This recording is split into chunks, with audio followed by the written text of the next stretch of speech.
And how bad it is in the southeast right now. We have towns that don't exist anymore. Chimney Rock is. While we doom scroll on TikTok, there are towns in the southeast right now that are as abandoned and destroyed as New Orleans during Katrina. Now, while we consider this a natural disaster, there's still some extreme disparities between who's getting attention and who is getting abandoned.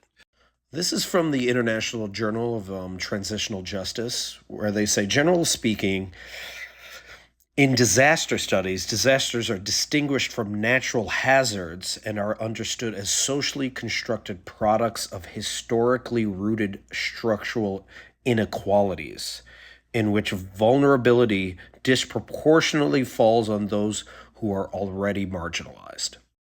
And this is from Sapiens. As climate change is fueling the conditions that make some hurricanes more destructive, storms lay bare social disparities. They show how quickly interconnection can become disconnection, as electrical grids can be undone in a few short hours or days of wind, but in some places take months to rebuild. And they churn through regions without regard for political borders, even while economic and political conditions strongly influence recovery.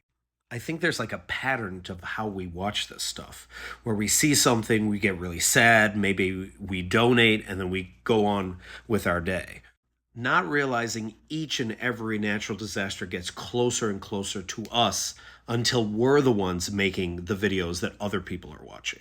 And when we're watching these natural disasters from the comforts of our own home, and we're like, well, why don't you just evacuate? It's a privilege to evacuate. I even saw a comment of someone that said, if I evacuated every time we had a disaster, I would be broke.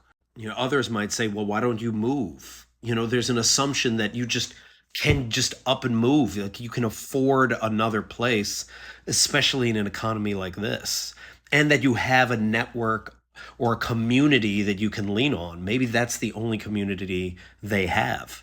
I think we need to view natural disasters with a much more critical analysis. How did it happen? Why are certain infrastructures falling apart so fast? Why is recovery taking so long? Why are certain areas getting attention while there's drastic disparities where others are just completely neglected or abandoned? Why are these natural disasters getting much worse, and who are the culprits that are contributing the most to causing these issues? We have a very similar reaction to natural disasters as we do to school shootings, where we're like, oh, that's so sad. It's not in my area. Moving on. Why does this keep happening at such a high rate? What responsibility do we have in this? And then who do we need to hold to account for addressing certain disparities so people aren't suffering or dying needlessly?